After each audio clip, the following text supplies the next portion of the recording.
네, 새 정부 첫 민정수석인 이 조국 민정수석이 정윤회 문건 사건에 대한 재조사 의지를 밝히면서 국민들의 기대감도 커지고 있습니다. 오늘 뉴스를 쏟아에서는 정윤회 문건의 핵심 인물이죠. 이 박관천 전 경정 모시고 다시 떠오른 정윤회 문건의 진실 알아보도록 하겠습니다. 안녕하세요. 네, 안녕하십니까. 아니, 최근에 언론인으로 변신을 하셨다고요. 언론인으로 예. 지내보시니까 좀 어떠세요? 글쎄요, 제가 큰 고충을 당한 것도 뭐 할 말은 해야 된다는 그런 문제 때문에 소위 영리라는 것 때문에 고통을 당했지 않습니까? 그런데 또 이렇게 언론사에서 전문인으로 또 가보니까 할 말은 할 수 있는 기회가 있어가지고 상당히 좋은 기회 같습니다. 언론에 계시 이제 며칠 되셨죠? 언제부터? 예, 그렇죠. 약 이제 한 달 정도 됐는데 네. 다른 사람들은 의문도 많이 제기했죠. 네. 왜 언론인이 되었을까? 또 왜 경제지에 갔을까 하는 그런 의문을 제기했는데 제가 보니까 이렇게 언론의 어떤 진실을 밝히는 그런 쪽으로 많은 노력을 하는 모습으로 변모가 되고 비록 경제지지만 또 저도 그런데 동참하는 것이 비전이 있다고 생각해서 같이 동참했습니다. 자, 얼마 전에 조국 민정수석, 이 정권 예. 이제 첫 민정수석 아니겠습니까? 예, 그렇죠. 조국 교수가 정윤회 문건 사건에 대해서 이제 재조사하겠다는 의지를 예. 좀 보였어요. 예. 어떻게 들으셨습니까? 글쎄요, 저도 항상 그렇지 않습니까? 진실은 언젠가는 밝혀진다고요. 그 사건이 처음부터 많은 언론에서도 지적을 했지만 프레임이 바뀐 사건이었습니다.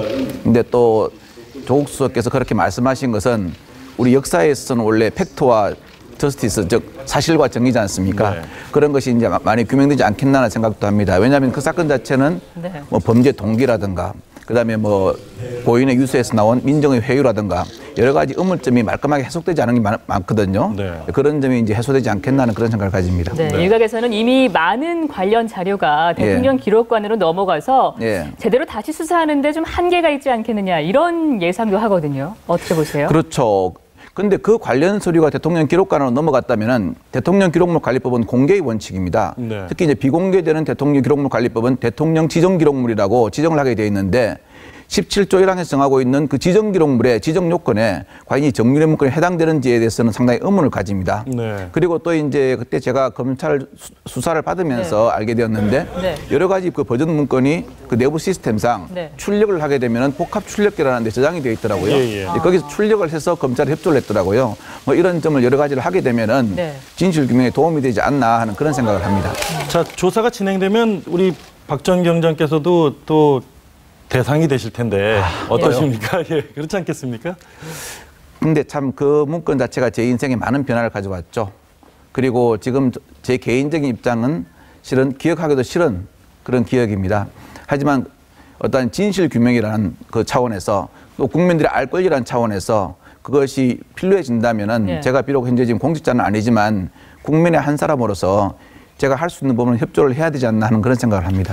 네, 지금 뭐 좀 부담과 각오 이렇게 함께 밝혀주셨다고 생각되는데 옛날로 좀 돌아가 봐야 될 것 예. 같아요. 어쩔 수 없이 정윤회 문건 얘기를 하려면. 예. 정윤회 문건 논란이 터졌던 이제 2014년 11월, 12월. 일단 지금하고는 좀 분위기가 많이 달랐습니다. 그렇죠. 당시에 이제 문건이 터지고 나서 박근혜 전 대통령이 했던 말이 있습니다. 저희가 준비했는데 어떤지 한번 들어보시고 얘기 계속하겠습니다. 예. 문건을 외부로 유출한 것도 어떤 의도인지 모르지만 결코 있을 수 없는 국기문란 행위입니다. 누구든지 부적절한 처신이 확인될 경우에는 지휘 고하를 막론하고 일벌백계로 조치할 것입니다. 자, 저 이야기는 2014년 12월 1일 날 예. 수석보좌관 회의 때 박 전 대통령이 했던 말입니다. 예, 수석비서관 회의죠. 네, 일벌백계 이런 표현을 쓰면서 아주 강하게 얘기했는데 저 당시에 저 얘기가 나왔을 때 느낌이 어떠셨어요? 저 얘기는 이제 예상했던 대로 프레임 전환이 됐구나 하는 생각을 했습니다. 그리고 지시하신 대로 검찰 수사 방향도 그렇게 맞춰졌고요.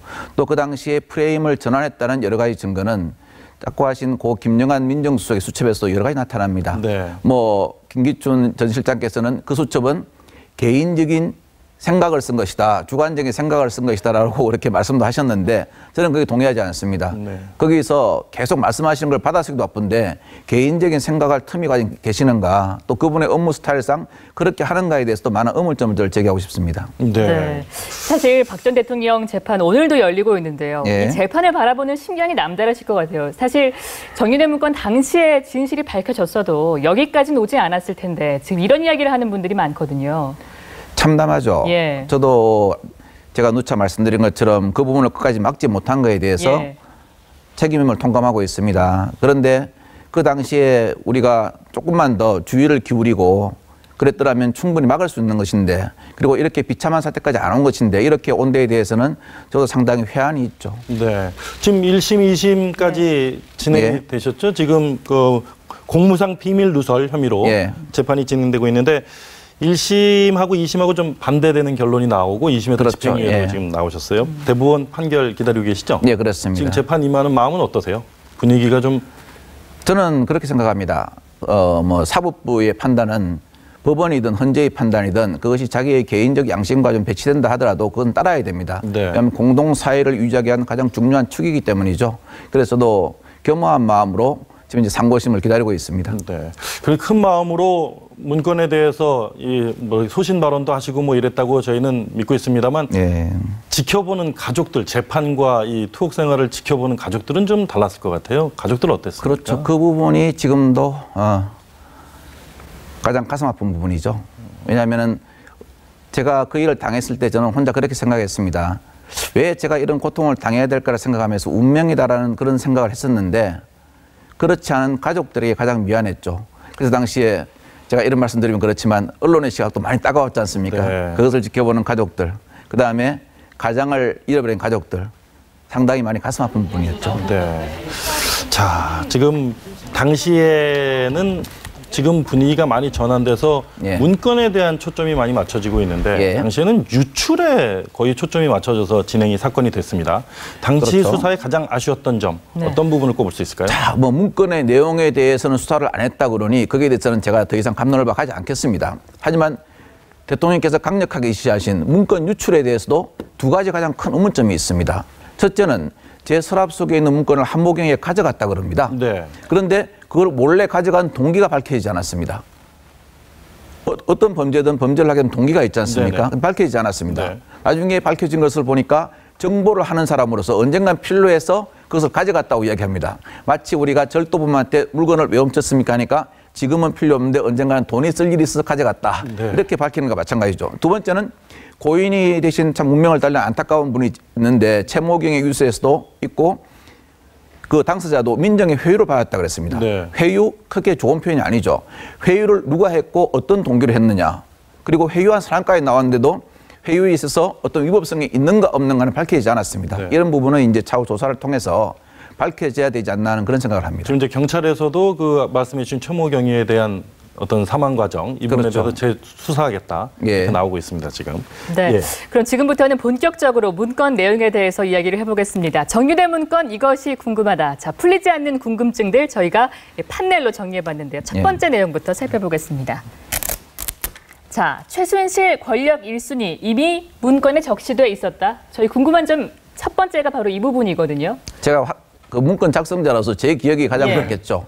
예, 확실하게 적시되어 있었습니다. 예. 적시되어 있었고 그 당시 문건의 주 내용은 대통령 비서실장 교체설 관련해 가지고 예. 정윤회 씨가 어떤 말을 하고 다니고 또 그 이유 그 플러스 어떤 말을 더 하고 다닌다는 거였습니다.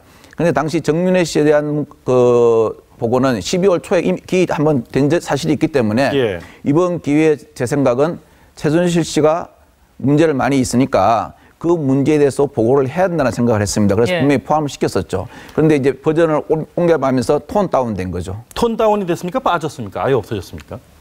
그러니까 마지막에- 일부는 빠지고 네. 일부는 톤 다운이 됐죠. 왜냐하면은 그때 당시에 그 직속 장관이 조홍천 전 비서관이지 않습니까? 네. 조 전 비서관은 그 대선 기간 동안 네거티브 팀장을 했습니다. 네네. 이것을 건드린다는 게 영리라는 걸 알았고 저한테 이것까지 다 쓰면은 이건 영리다는 말을 했었죠. 저도 뭐 그러시면은 어느 정도 내용까지만 넣어야 되겠습니다 하면서 계속 톤 다운된 거죠.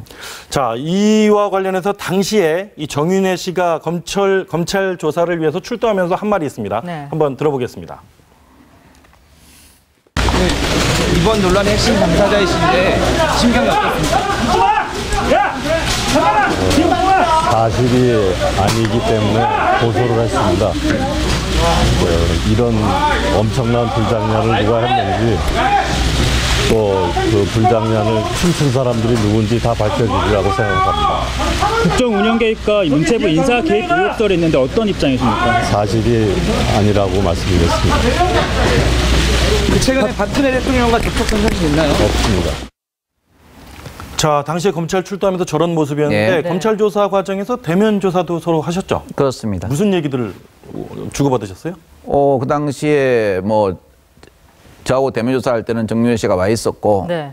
저에 대해서 몇 가지를 질문을 했습니다. 질문을 했는데 저는 제 질문은 상당히 짧은 시간에 이루어졌죠. 어떤 내용인지는 뭐 그런 자세한 조사 내용까지 제가 언론에 공개하는 것은 적절치 않다고 생각합니다. 정윤회 씨가 최근에 또 조국 민정수석 얘기 이후에 예. 최근에 또 뭐 허구다 이 내용은 네. 예. 박관천 경정이 뭐 풀어야 된다, 해명해야 된다, 뭐 이런 네, 얘기를 답해야 될 했죠. 줄 예, 알았죠. 답해야 예. 된다. 응답하라 박관천 그랬죠. 네. 예. 어떻게 들으셨어요? 그래서 제가 응답했지 않습니까? 응답했는데 이런 말씀드리면 그렇지만 그 당시에 그 문건의 내용이 있지 않습니까? 내용은 문건을 보고한 2014년 1월 6일 이후에 몇 달 안 돼서 다 사실로 이루어졌습니다. 네. 뭐 언론에 공개됐지만 국세청장 교체설, 홍보수석 교체설은 다 사실로 이루어졌고 네. 단 하나 그 조사를 시킨 김기춘 전 비서실장의 교체설만 사실이 아닌 걸로 됐죠. 네. 자, 문건의 내용이 사실로 되었습니다. 그 다음에 만남이 문제입니다. 문고리 3인방과 회동을 했느냐 안 했느냐, 네. 거기서 국정을 논했느냐 안 했느냐 문제입니다. 당시 검찰 수사 결과에 있어서는 회동한 사실이 없다고 되어 있었죠. 네. 하지만 최근에 정윤회 씨의 그 조카인 장시호 씨의 진술이라든가 아니면은 가장 친한 그 일식집 여주인의 뭐 증언에 의해서도 그런 모임이 있었다는 게 확인되었습니다. 네. 상반된 주장은 객관적 증거에 의해서 건전한 시청자께서 충분히 판단할 수 있으리라 저는 생각합니다. 네. 네. 자, 그럼 여기서 두 번째 궁금증 한번 예. 열어보겠습니다. 자, 지금 검찰은 정윤회 문건이 4개다 이렇게 주장을 하고 있는데 위원님 의견으로는 67개가 된다, 예. 7-8개가 된다 지금 이런 예. 말씀이시잖아요. 예. 차이가 굉장히 커요. 그렇죠. 예. 그 부분에 대해서도 지금 서로 상반된 주장을 하고 있습니다. 저도 예. 한때 그 비슷한 일을 한 사람으로서 제가 검찰을 비난하거나 하는 것은 적절치 않다고 생각합니다. 하지만 그 당시에 제 조서를 보면은 예. 그 7, 8개의 버전을 보여주면서 저한테 물었기 때문에 제가 맞습니다. 6, 7번 수정을 했습니다. 그렇게 제가 진술을 했습니다. 예. 그게 조서에 나와 있고요. 그럼 그 조서가 2015년도 1월 달에 작성된 겁니다. 제가 지금 2년이 훨씬 지난 다음에 이런 것이 문제가 될 것을 미리 예견하고 제가 그렇게 허위 진술을 했는지 아니면 그 보고했는지는 예. 그 조서에 나와 있는 내용 그대로 판단하시면 될 것 같습니다. 자, 그럼 이 문건이 좀 달라진 이유, 정황 예. 이런 것들을 입증할 수 있는 증거를 아까 말씀하셨던 그 복합기에서 그렇죠. 계속 거기서, 예. 말씀하고 계시잖아요. 그렇습니다. 그 복합기가 지금 아직 청와대에 있는지는 잘 모르시죠? 제가 뭐 지금 그 복합기가 아직도 있는지는 모르겠지만 제가 예전에 근무 경험을 봐서는 그 복합기가 그대로 존재한다고 생각합니다. 왜냐하면 그 당시에 예. 제가 나왔을 때 그 문건을 작성한 게 2014년 1월이지 않습니까? 네. 그 문건의 버전을 보면서 조사받은 것은 2015년 1월입니다. 그때 제가 검찰에서 물었습니다. 이 문건을 어디서 구했습니까? 하니까 청와대로부터 복합기에 남아있는 것을 출력에 첩조를 받았다. 어렵게 받았다라는 말씀을 하셨습니다. 네. 그러면은 그 당시에 남아있는 그 데이터가 지금 없다면은 좀 그런 상식에 어긋나지 않습니까? 네, 그렇군요. 자, 이런 문건을 작성하는 동안 이 외압이 있었는지 없었는지 이 부분도 관심이 모아지고 있습니다. 이와 관련해서 지난해 12월 청문회에서 나온 조한규 전 세계일보 사장의 발언 한번 들어보겠습니다. 지금 이후에 보면은 11월 26일 이후로 세계일보 보도 내용에 대해서 청와대라든지 다른 부처에서 언론 보도를 좀 자제해달라든지 그런 회유, 압력 당이 없었습니까? 있었죠. 그렇죠. 11월 28일, 26일자에 보면 벌써 여기에 보면은 박관천에 대한 회유하라 이런 식으로 지금 청와대 김영하 민정수석의 비방내에 나와 있습니다. 그렇죠? 예. 네, 언론 보도와 관련해서 분명히 외압이 있었다. 지금 이런 증언을 했는데요. 저희가 궁금해하는 세 번째 궁금증도 바로 그 부분에 대한 부분입니다. 함께 보시죠. 예. 자, 외압이 있었다 없었다 예. 어땠습니까 그때? 아마 그 뭐 최순실 씨나 정윤회 씨 그다음 문고리 3인방의 입장에서 볼 때는 예. 제가 가장 껄끄럽고 싫은 존재였을 것입니다. 네. 그래서 당시에 제가 업무를 할 때 실은 자제해라. 앞으로 승진도 해야 될 거 아니냐. 그런 식으로 하면은 너무 지나치다라는 이제 이런 여러 가지 말은 있었죠. 근데 제가 예전에도 말씀드렸다시피 제 자존심이 상당히 좀 많이 상했습니다. 그런데 화를 내면은 또 한번 찍힐까 봐 네. 웃으면서 그렇게까지는 하기 싫습니다라는 말을 했었죠. 그런데 결국은 보니까 저 김영한 전 민정수석님 수초를 보니까 저는 그 소문대로 회유 불가 인물로 낙인 찍혀 있더라고요. 예. 당시 민정비서관이 이제 우리가 잘 아는 우병우. 그렇죠. 나중에 이제 민정수석이 된 예. 우병우 수석이죠. 우병우 민정비서관 쪽에서는 뭐 접촉이나 외압이 없었습니까? 저는 그분하고는 저 근무 시간이 겹치지가 않습니다. 아, 겹치지가 예. 않기 때문에 뭐 그런 제가 직접적으로 받은 건 없습니다. 직접적으로 받은 건 없죠. 자, 그러면은 이 우병우 민정수석과 관련해서 뭐 오늘 그 여쭤보기도 하겠습니다만 아주 예. 궁금한 점이 최순실 씨에 대해서 아직까지도 모른다 이런 입장을 갖고 있습니다. 저희가 생각하는 네 번째 의문점이 그 몇 가지가 있는데 그중에 이제 가장 큰 게 최순실 씨 과연 우병우 전 민정수석이 몰랐을 것이냐 이와 관련된 특검 출석 때 발언이 있습니다. 이 부분 좀 들어보고 한번 여쭤보도록 하겠습니다. 최순실 씨 아직도 모르신다는 입장이세요? 네, 모릅니다. 여전히 아직도 최순실 씨 모르십니까? 당연히 모르죠. 그 최순실 씨는 왜 자꾸 모른다고 하시는 거예요? 모릅니다. 최순실 씨 아직도 몰랐다는 입장이신가요? 네. 최순실 비위 의혹 보고받은 적 있으십니까? 자, 저런 얘기를 했었는데 우병우 전 민정수석 최순실 씨 몰랐을까요, 진짜? 자, 그분이 제가 알기로는 민정비서관을 들어온 게 2014년 후반기로 알고 있습니다. 네. 후반기 민정비서관 들어왔고 그 제 문건이 그 당시에 민정에 남아 있었습니다. 그러니까 민정비서관으로서 그 문건을 갖다가 확인을 했다면은 최순실 씨 존재를 갖다가 알았겠죠. 알았겠고 그다음에 더 중요한 것은 이것은 앞에 말한 건 제 추측입니다. 다음에 이제 증거에 의해서 한번 우리 토론해 보시죠. 네. 2014년 11월 말에 그 문건 사건이 터졌습니다. 그 당시 민정비서관이었습니다. 네. 자꾸 하신 김영한 민정수석의 수첩에도 매일 대책회의를 했습니다. 네. 그리고 그러면 민정비서관도 그 내용을 알고 있습니다. 그러면 그 내용의 문건에 검찰이 협조해 준 1부터 7까지 버전 7, 8개 문건을 다 봤습니다. 최순실 씨라는 사람이 나와 있었습니다. 그럼 그것을 안 보았다면 그것도 문제지요. 네. 자, 더 중요한 것은 2015년 1월 달에 검찰이 민정수석실에 협조를 합니다. 그 모든 버전의 문건을 달라. 그래서 검찰은 받습니다. 통상 우리가 검찰에서 협조를 하면 민정에 협조를 하거든요. 예. 그럼 민정에서 주었습니다. 그 문건을 안 보고 주었다? 저는 그건 중대한 직무유기라고 생각합니다. 네. 그 중요한 문건을 검찰로 넘겨주는데 읽어보지도 않고 그냥 던져주는 문건이 아니지 않습니까? 제가 네. 그런 측면에서 정말 몰랐을까 하는 겁니다. 그리고 몰랐으면은 네. 과연 제가 이런 말씀까지 드리면 그렇지만 민정수석으로서 정상의 직무를 했는가 안 했는가 그 부분에 대해서 저는 한번 물어보고 싶습니다. 네. 자, 저희가 뭐 궁금해하는 이 마지막 의문점들 그것들이 이제 남아있는 지금 뭐 살짝 말씀을 해주셨습니다만 풀리지 않은 의문들 예. 이런 게 있는데 예. 우병우 전 민정수석이 과연 몰랐을까 이것과 함께 예. 궁금한 게 그러면 우병우 전 민정수석은 왜 계속해서 모른다고 저렇게 끝까지 주장하고 있을까요? 지금 안다고 하시는 분이 아무도 없지 않습니까? 김기춘 비서실장님도 모른다 그러시고 다 모른다 그러지 않습니까? 정말 비선실세는 비선실세 같습니다. 아무도 모르는 거 보면요. 근데 제 경험으로는 그때 당시에는 그 최순실 씨라든가 뭐 정윤회 씨를 아는 것이 상당히 어떤 면으로 보면 자기를 자랑하는 네. 그러한 것으로 느껴지는 사람도 제가 몇 명 있었습니다. 네. 근데 지금은 그분들도 다 모른다고 그럽니다. 역시 세월과 상황의 추이인 것 같습니다. 네. 네. 이 문건의 유출자로 지목돼서 스스로 목숨을 끊은 고 최경락 경위의 경우에도 예. 다시 수사한다, 다시 조사한다 이런 이야기가 들려요. 어떤 부분이 반드시 규명돼야 한다고 보십니까? 참 저는 그렇게 생각합니다. 예. 그분이 고인이 된 것은 예. 좀 안타깝게 생각합니다. 안타깝게 생각하는데 그분의 유서에도 명백히 나와 있습니다. 민정에서 문건을 훔친 사람을 회유했다. 그런 회유가 있으면 넘어갈 것이다. 예. 어떤 회유를 했고 누가 회유를 했는지는 이미 언론에 나왔죠. 그러면 어떤 회유를 했고 그 회유의 유법성은 없었는가? 그 회유를 지시한 사람은 누군가를 정확히 밝혀져야 됩니다. 그리고 또 한 가지 문제는 아까도 제가 말씀드린 것처럼 제 문건을 갖다가 몰래 가지고 나갔습니다. 복사를 했죠. 그럼 그 문건이 외부로 나갔을 때 얼마나 큰 파장이 일어나는 것은 보통 통상 공무원들이면 다 압니다. 더구나 정보를 다루는 공무원이었습니다. 그런데 이유가 없습니다. 네. 그 동기 부분에 대해서도 명확하게 우리가 일반 상식으로 예. 이해할 수 있게끔 해명이 되어야 되겠죠. 네.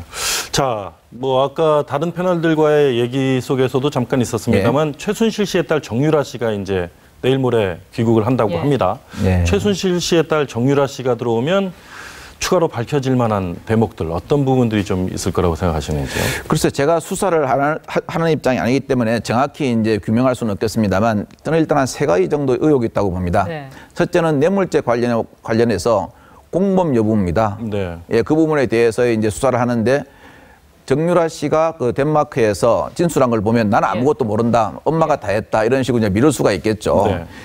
뭐 그 부분은 더 수사를 해봐야 될 것이고 두 번째는 입시 비리 관련해서 업무 방해 혐의입니다.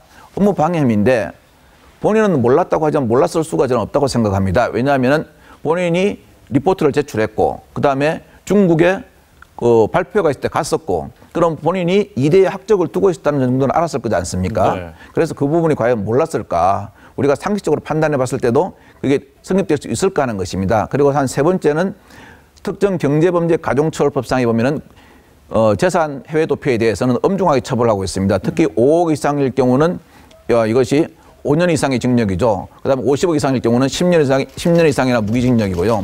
이런 부분들에 대해서도 수사가 아마 진행되지 않을까 하는 생각을 합니다. 그리고 이제 어차피 지금 최순실 씨의 국정농단, 그다음에 금품 수수에는 정유라 씨가 끼어 있지 않습니까? 네. 정유라 씨가 그에 대해서 얼마나 알고 있는 부분을 솔직하게 이야기할 것인지 그 부분에 대해서도 관심이 집중된다고 봐야 되겠죠. 예. 앞으로 이 수사가 진행되면은 뭐 많은 말씀을 또 해주실 텐데 또 저희가 모시고 얘기 좀 나눠보도록 하겠습니다. 알겠습니다. 예, 고맙습니다. 감사합니다.